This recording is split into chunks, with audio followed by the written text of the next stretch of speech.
Hey, good morning. Happy Wednesday. I am just about to press play on Insanity Max 30 and my amazing Fierce Fit virtual bootcamp group. They are up. Like, if you guys are following me on stories, you're seeing that I am shouting them out like every day because they are blowing me away with how they're just amazing, and they are keeping me accountable. We're keeping each other accountable, and that's the power of the right tribe in your life. Absolutely.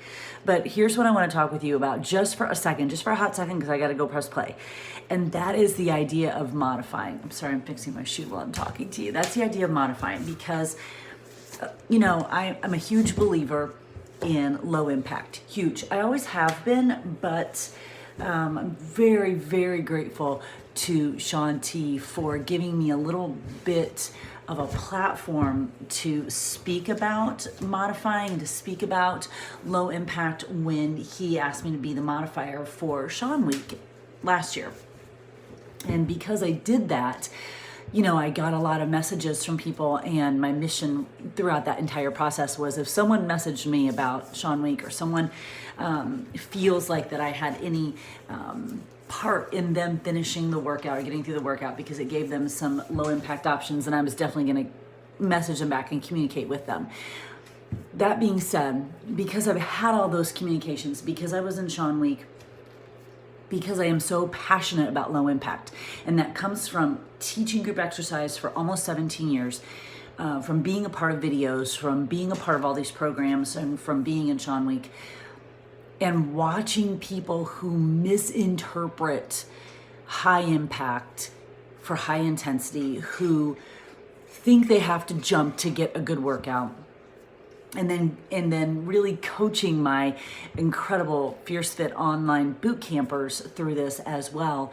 And that misconception out there that we have to jump up and down like a crazy person to get a good workout. So it looks like I got to dive back into this this topic again and maybe continue to do so. But our results in our workout, not in like nutrition is where our results are really going to come from, but in our workout, our results are going to come from intensity and form and technique. They are not coming from impact. Intensity and form and technique. So if your form and technique is on point and your intensity is high level, then it doesn't matter if you're jumping or not. And so often when I'm doing when I've done a training, because I was a master trainer for a long time, so often when I've done trainings, I would show people what it would look like when I would be going high impact, but kind of, half-assing it a little bit. But, I was going high impact, so that looks like maybe I'm getting a better workout, as opposed to going 100% all in with my intensity, but keeping it low impact. And the workout is completely different because the low impact, high intensity one is so much harder and burns so many more calories and saves your joints from the impact. And what I still see people, especially women, and Shaun just talked about this on our team call the other night. It's like, if you are doing push-ups and your form is bad and you can't put your knees down to continue the push-ups, that is an ego issue. That is a deeper issue that you have. If you can't just put your knees down to continue the push-ups with good form and good intensity because you think that that's a less than workout, that is an ego issue. That is a problem that you got to dig into and get rid of. The point is, your workouts come from your intensity and your form and your technique. They do not come from your impact.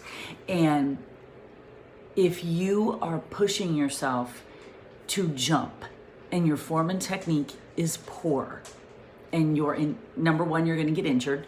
And if your intensity is not there, but you're jumping, you're not going to get any results. So it's sort of like a hamster running in a wheel, that you're just doing this stuff and you're never going to get results. But if you will focus on your form and technique and on your intensity, so making your squats lower, making sure your lunges are perfect, 90-90, making sure that your push-ups are perfect form, and that you're really 100% focused, your results will be exponentially better than if you're flailing around trying to jump up and down and adding some impact to no avail because your form's so bad and your intensity is bad, and it's ridiculous.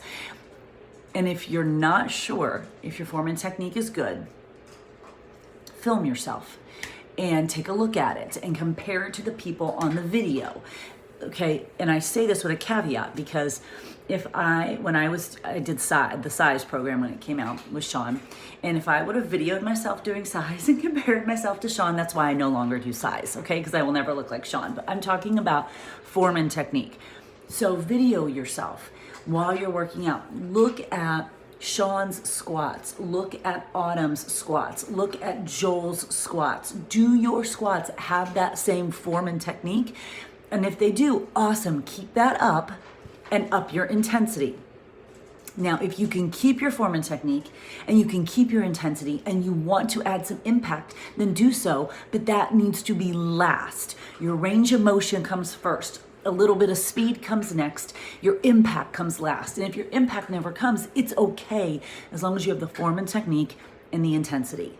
But if you are sort of kind of jumping and you're flailing your arms around and you've got no purpose and no intent for them and you're just whatever, you're not going to get any results. So what's the point of working out? Because your fitness should not just give you physical results, but also mental results. The mental results come from dialing in your form and technique and your intensity, and that can only happen if you are very present and focused in your workout. So again, if you're multitasking, if you're doing a million things, if you're just sort of whatever your workout, you're not going to get the physical results, but just as importantly, you're not going to get the mental results. When I teach class, when I do a workout, when I'm doing a workout, I want to come into that workout feeling pretty good, but when I get to the other side of it, I want to feel even better. I always tell the people that take my class that they should come into my workout feeling good. They should leave my workout feeling like they can conquer the world. And that should happen whether you're taking a live class or whether you're working out in your basement or your living room. You should come into your workout feeling good, but on the other side of it, you should feel absolutely amazing. And that only happens if you are focusing on your workout to get those mental results. To get the physical results, you've got to focus on your form and technique and your intensity. You've got to let go of the impact. So what I want to stop seeing and stop hearing, and if you're tagging me in these posts and I'm seeing it, I'm going to call you out. I want to stop seeing and hearing, well, I had to modify, or I modified, but I still got a great workout. Well, no, you did. Because modifying has no bearing on if you got a good workout or not. Your intensity and your form and technique decides if you got a good workout or not if you jumped around like a crazy person. So if you are modifying and you tag me in a post, because let's say you did Sean Week or you did something, and you kept your feet on the ground and you are going low impact and you tag me in it and your tag says I had to modify, I am calling you out on social media. I do not ever want to see that kind of verbiage. It's not I have to. I chose to. I am keeping my feet on the ground. I don't even call it modifying anymore. It's just my choice. I just choose to keep my feet on the ground. And if you come take my Turbo Kick class live, there's going to be sometimes where you see me jump because my body feels like it's good and I can do a ski or a jump or something. There's going to be sometimes when my feet are on the ground, and that's going to happen throughout the entire hour-long class. Sometimes I'm going to go high impact and sometimes I'm not. And at the end of the workout, all I will have done is listen to my body, focused on my form and technique, given 100% in my intensity, and sometimes maybe had some impact in there, and sometimes maybe not. And the impact is not going to determine if I got a good workout or not. So if you are working out today, if you have not pressed play yet today, you are working out today and you choose to have a low impact workout, I want you to tag me in it. And I want you to say, I chose to have a low impact workout today. And I also chose to focus on my form and technique and focus on my intensity. And I went all freaking in because that's how I get results, not jumping around like a crazy person. So that's your assignment today. And you're also assigned to spread the word, because literally women especially are so guilty of this. When a person says I had to modify, I'm going to lose my mind. No, you just chose to. And you chose to have a more effective workout because you chose to keep your feet on the ground. So if you work out today and you choose to keep your feet on the ground, please tag me and use those words. And if you see someone in your life who's working out and they need to keep their feet on the ground and they need to not jump around like a crazy person and they need to focus on their form and technique and their intensity, encourage them to do that and tag me in it. Let's really help people understand that our results in our workout, physically and mentally, come from form and technique and intensity. Being all in, right there and very present with our workout, and working on our intensity. They do not come from our impact. Cool? All right, go make it a great Wednesday.